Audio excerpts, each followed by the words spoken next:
Bienvenidos a Revista de la Universidad de México.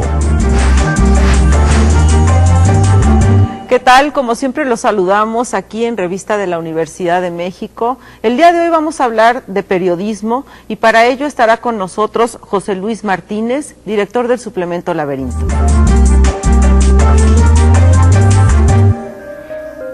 José Luis Martínez es originario de la Ciudad de México.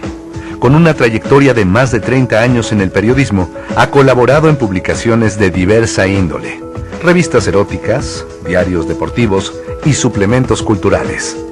Fue fundador del periódico Milenio Diario, donde dirige el suplemento cultural Laberinto. Estudió la licenciatura en Periodismo y Comunicación Colectiva en la UNAM. Ha impartido cursos en la Escuela Nacional de Estudios Profesionales Aragón y en la Escuela de Periodismo Carlos Septién García. Fue editor en el Instituto de Investigaciones Estéticas de la UNAM.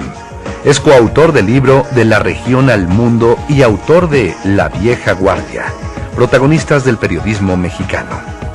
José Luis Martínez ha publicado desde 1986 la columna semanal El Santo Oficio. Bajo este mismo título, circula el libro que bajo el sello Conaculta, Colección Periodismo Cultural, reúne textos escogidos sobre periodismo, literatura y cultura popular. Nacho, ¿cómo te va? ¿Qué tal, Guadalupe? Qué gusto estar en nuestra casa otra vez y sobre todo con un invitado muy especial para nosotros porque pues casi te diría que somos hermanos de oficio y además yo también publiqué en Periodismo Cultural y ahora vamos a hablar del Santo Oficio que no tiene que ver con la Inquisición, pero tiene que ver con algo todavía mejor que la Inquisición, que es el periodismo cultural. Yo quiero decirles que este libro, El Santo Oficio, Periodismo, Literatura y Cultura Popular, que son las secciones en que viene dividido el libro de José Luis Martínez, es realmente una delicia. Bueno, yo, que siempre he estado también en el medio, me lo leí verdaderamente, casi te diría de corrido, porque no tiene desperdicio, es un libro muy bien escrito, es un libro muy bien documentado y con una cantidad de anécdotas que van a ver ustedes, si les interesa el tema, que seguro les interesa y sobre todo los jóvenes universitarios, va a ser un libro para ustedes de cabecera. Pues bienvenido, José Luis, estás en tu casa, tú trabajaste en estéticas aquí en la universidad, cuéntanos un poco cómo ha sido esa trayectoria. Bueno, pues en primera, gracias por la invitación, Guadalupe, Nacho. Y efectivamente, yo soy universitario, yo estudié en la universidad y empecé a dar clases muy joven, 22, 23 años. Y de 1987 a 90 fui editor en el Instituto de Investigaciones Estéticas, cuando estaba la doctora Clementina Díaz y de Obando, todavía como una de las investigadoras con mayor fortaleza en esta institución. Y luego empezaste, porque tu columna empezó, si no mal recuerdo, en Diva, ¿no? En la revista Diva, ¿o en cuál empezó? Sí, comenzamos un grupo de amigos y yo a escribirla en el periódico Ovaciones. Esta experiencia anónima, sí. Esta experiencia duró 2, 3 meses. Posteriormente los amigos fueron desertando y me quedé haciéndola en la revista Diva, en la que yo trabajaba como jefe de redacción. Entonces a partir de ahí le empecé a dar una personalidad distinta, inventé un personaje, el Cartujo, que es un monje que tiene que ser muy recatado y virtuoso y con una vida bastante sosegada y que sin embargo se ve expuesto a todo lo contrario, ¿no? A una vida andariega, siempre asomándose a lugares prohibidos, leyendo lecturas profanas. Yo donde le empecé a leer es en Milenio ya también, ¿no? Le empezaste a hacer en el suplemento, ¿verdad? Que por cierto lleva 500 números, estamos también celebrando con José Luis los 500 números de Laberinto.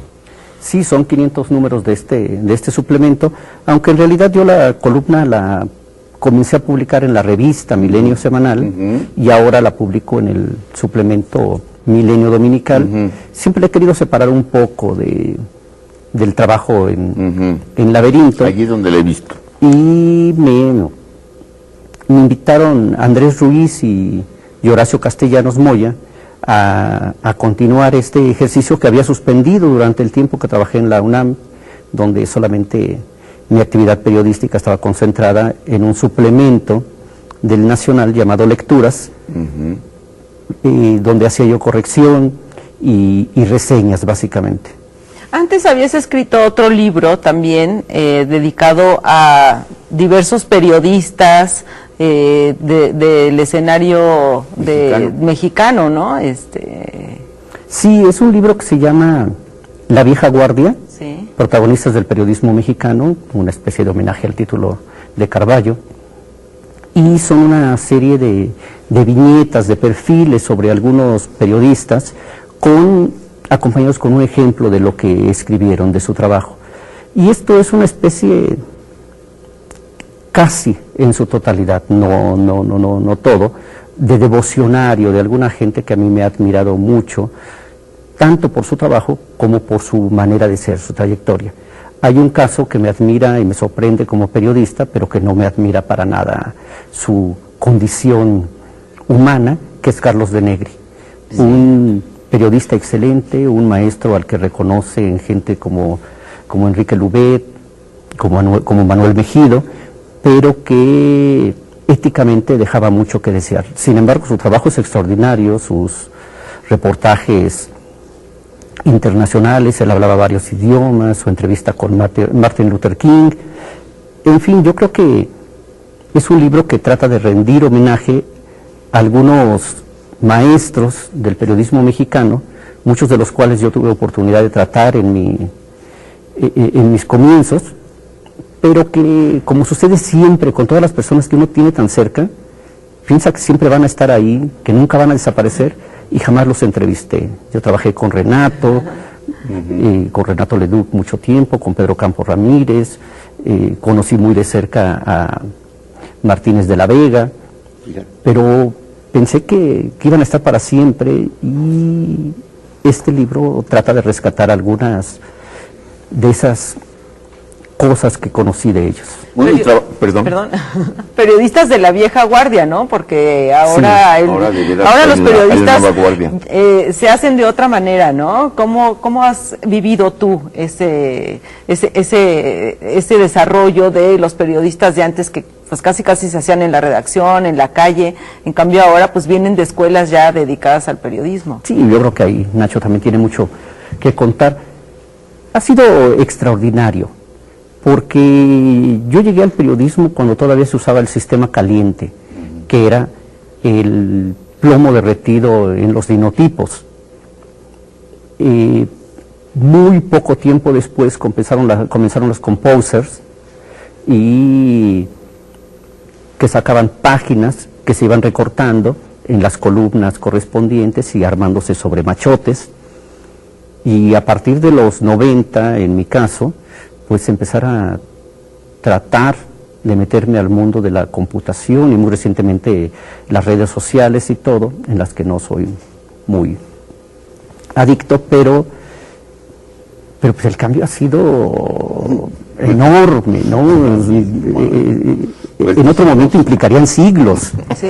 Es un cambio tan vertiginoso, y sí, ha cambiado mucho. Yo soy muy partidario de las escuelas, de la formación académica de los periodistas. El periodista de la vieja guardia o procedía de otras carreras, y los que se hacían como reporteros en la redacción comenzaban como huesos, un vocablo ahora desconocido, que era el ayudante, que era multiusos, desde surtir cuartillas a los reporteros hasta llevarles tortas o refrescos. Y era muy chistoso, solamente había un grito en la redacción, en las redacciones que eran ruidosas, con máquinas de escribir, los reporteros fumando, mucho ruido, no el de las televisiones y las radios que hay actualmente, pero de repente alguien gritaba ¡hueso! Y el hueso se tenía que aparecer de inmediato y decir ¡sí, señor, dígame, señor! Y estos huesos a veces empezaban a reportear algunas cositas, se les empezaba a enseñar, y así se iba formando el periodista, a través de sacrificios, carácter, y a veces incluso muchas humillaciones. Sí. Bueno, creo que uno de los personajes también más importantes en tu carrera ha sido Fernando Benítez, porque además trabajaste con él también. Bueno, estuviste colaborando. Yo colaboré, tuve la fortuna de colaborar gracias a Fernando Solano Olivares y Sergio González Rodríguez en el último suplemento que dirigió don Fernando Benítez, que es la jornada semanal. La jornada semanal. Y bueno, fue una experiencia muy enriquecedora. Yo llegué a escuchar a don Fernando en varias ocasiones y su concepto del periodismo realmente me atrapa, me cautiva. Yo hay dos gentes a las que trato de serles muy fiel en lo que al periodismo corresponde. Una de ellas, que es el que me inspira gran parte de las cosas que yo escribo, que es José Alvarado, Pepe Alvarado, que siendo filósofo, académico, escritor, siempre se consideró por sobre todas las cosas un periodista. Y Fernando Benítez, que habiendo practicado la antropología y la literatura y muchas otras cosas, siempre se dijo también periodista. Yo creo que esto le da un gran valor a un oficio que muchas veces desde la literatura se veía como menor. Yo no creo que el periodista sea, cuando escribe, sea un escritor menor a cualquier autor de ficción.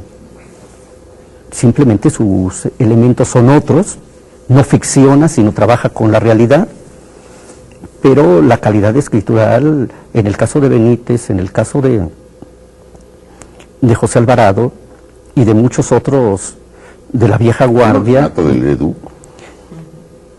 Renato, por supuesto. De Renato yo heredo mucho el gusto por la anécdota. Me gusta mucho este género, generalmente desdeñado. Pues hacen literatura. Es literatura. Claro. Sí, finalmente el periodismo también es literatura. Vamos a hacer una pausa, José Luis, y ahora volvemos. En un momento más regresamos a Revista de la Universidad de México.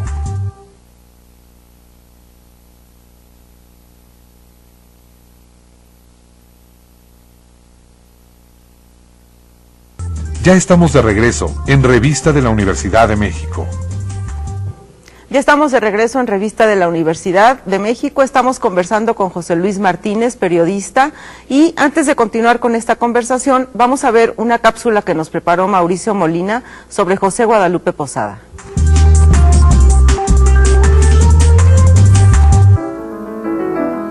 Se cumplen 100 años de la muerte de José Guadalupe Posada. Ningún artista mexicano ha logrado enraizarse en la memoria colectiva como él. Más allá de su trayectoria, perfectamente conocida, sus orígenes humildes, estudiante en la Academia Municipal de Dibujo de Aguascalientes y más tarde colaborador de La Patria Ilustrada, el Gil Blas y la Revista de México en los años 90 del siglo XIX, sus caricaturas críticas pusieron énfasis en el culto porfiriano por la modernización y en la doble moral y desigualdad social imperantes en su tiempo.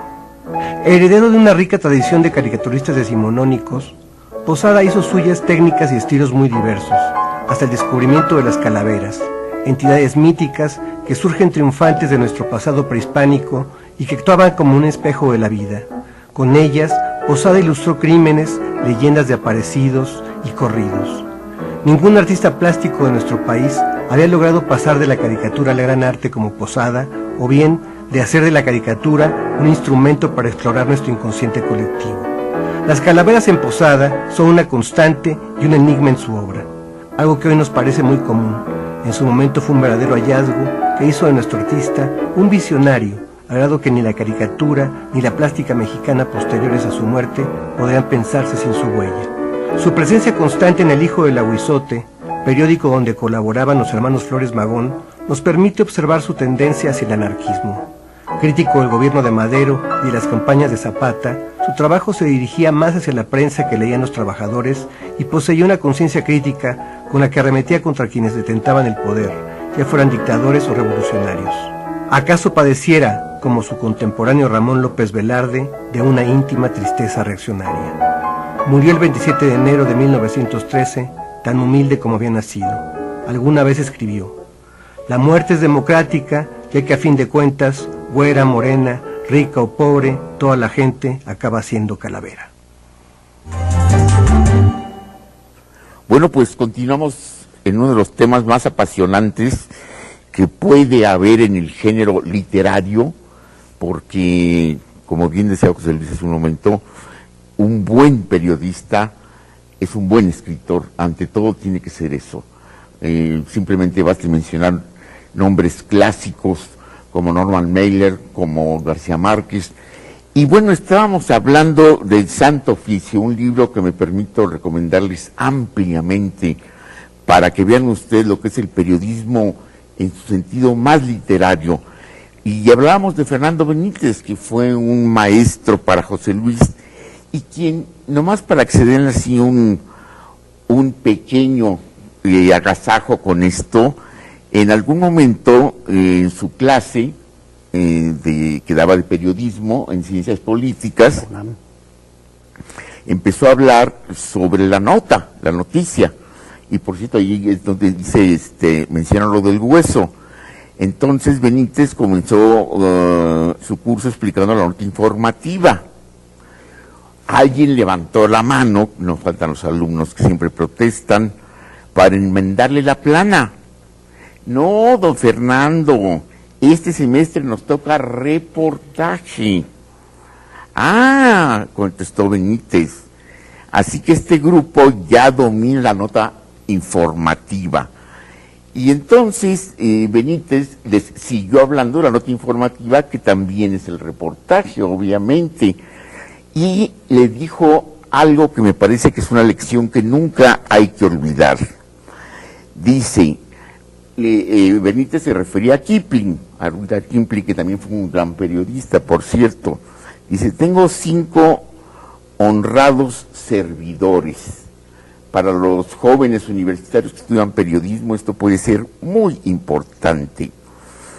Que siempre me sirven para bien, y que son, y me enseñan lo que se llama, ¿qué?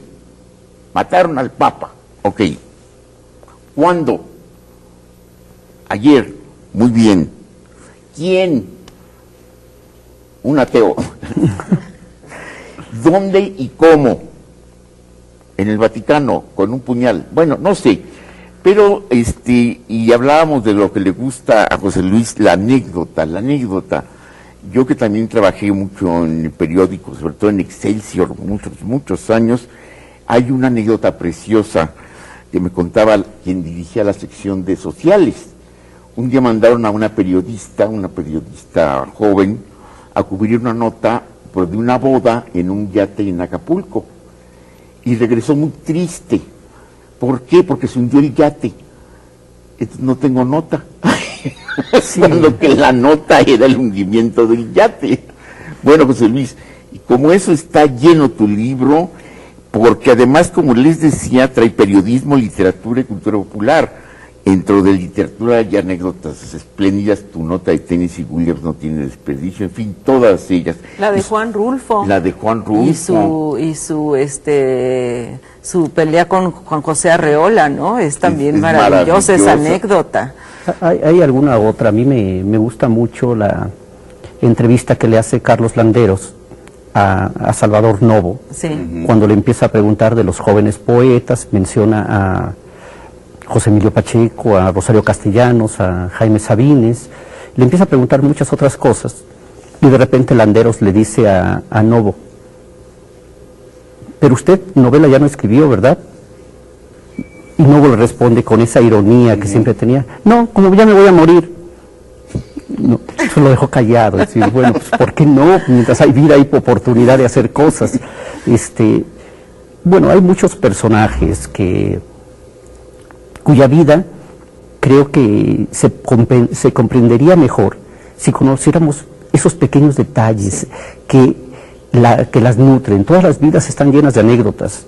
Entonces, por eso la preocupación por un género muchas veces desdeñado, por el periodismo serio, por los ensayos sesudos, por los análisis que desdeñan los pequeños hechos cotidianos. Sobre todo sucede en el periodismo cultural, ¿no lo crees, José Luis?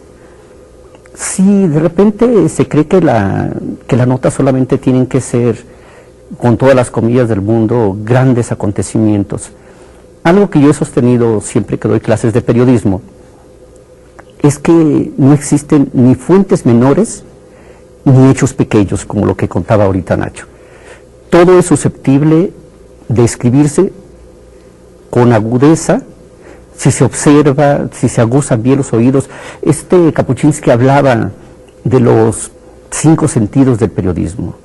La nota hay que verla, hay que olerla, hay que palparla, hay que gustarla, para poder transmitir emociones y para poder transmitir una idea más cercana de lo que el periodista está viendo. Bueno, y dentro de esa larga experiencia que llevamos más de 30 años, según tengo entendido, ¿no? Sí, empecé en el 79. Fíjate nomás, pues ya, 33, 34. 34 años. Bueno, ha logrado, creo yo, lograr ese difícil combinación que es la escritura del escritor y el instinto del periodista. Yo tengo un maestro, un gran maestro, que también estarás de acuerdo, tiene una columna mensual en la revista de la Universidad de México, es Vicente Liñero.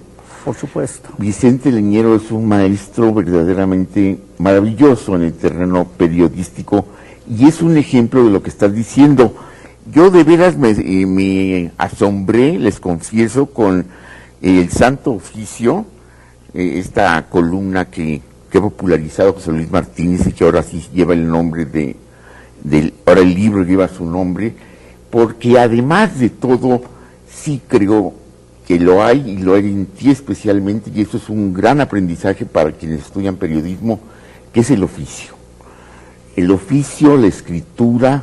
Yo creo que para escribir bien hay que empezando a escribir y escribir y escribir, y eso es fundamental en un periodista. Leñero lo dice muy bien en el título de un libro que reúne parte de su material periodístico, que es la talacha periodística. Es decir, no se puede creer que hay inspiración cuando no se sienta uno a tratar de darle coherencia a una idea y fracasa una y otra vez hasta que más o menos lo logra. Bueno, el consejo de Vargas Llosa es muy bueno. Él cree en la musa. Dice, yo creo que el que te patee la musa igual te patea una nota periodística que te patea en una novela o en un poema, pero tiene una clave la musa. Cuando te patee te tiene que encontrar escribiendo. Y Hemingway tiene otra que es muy, muy interesante, que dice que en la escritura el 99% es trabajo. El 1% restante, lamentablemente, es el talento. Entonces hay que tratar de buscar ese 1% si uno está dispuesto a darle el 99% a la disciplina, porque la escritura es un trabajo que no se puede hacer sin disciplina, ustedes lo saben perfectamente. Hay que estar muchas horas buscando, no solamente temas, sino la manera de abordar un tema. El abordaje es muy interesante, muy importante, y eso no se logra más que estando frente a la computadora. O frente a la máquina de escribir. Sí. Fíjate que a mí me gustó mucho del libro que los textos son breves, entonces eso lo hace de muy fácil lectura, muy rico, te puedes leer, no sé, 10 capítulos o 10 personajes de un jalón, y además, bueno, además de lo anecdotario, encuentro que también hay algunos artículos que escogiste, me imagino que los has elegido entre muchísimos que has escrito, ¿no? Polémicos sobre diferentes situaciones, como por ejemplo la de los becarios, las becas y los becarios, ¿no? Son temas que te llevan a la reflexión. Sí, miren, yo creo que las becas están bien, sobre todo para los jóvenes. Creo que las becas, como un reconocimiento a la calidad de trabajo de una persona, están bien. Que las becas, como una manera de impulsar y sostener ciertos proyectos, son perfectas. Pero no creo en los vividores de las becas. en aquellos que andan permanentemente tras las becas y están generación tras generación proponiéndose para eso. Creo que, y por ahí hay un texto de García Márquez con una conversación con Vargas Llosa, donde habla de cuán fácil hubiera sido para ellos resolver su situación apoyándose en alguna fundación.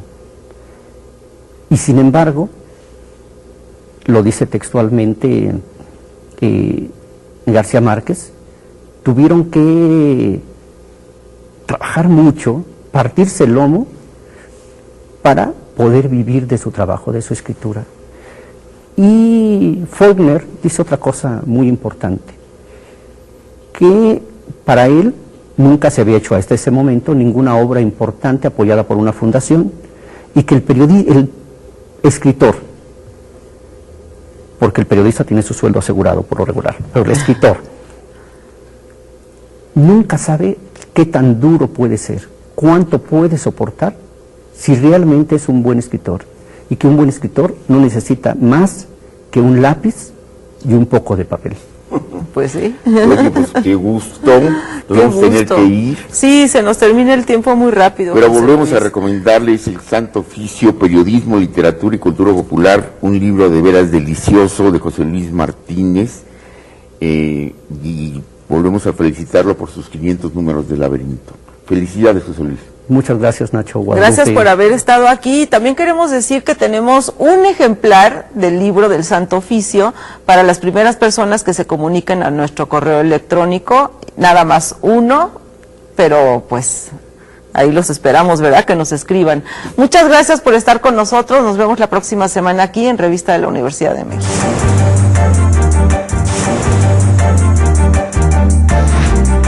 Los esperamos la próxima semana en Revista de la Universidad de México.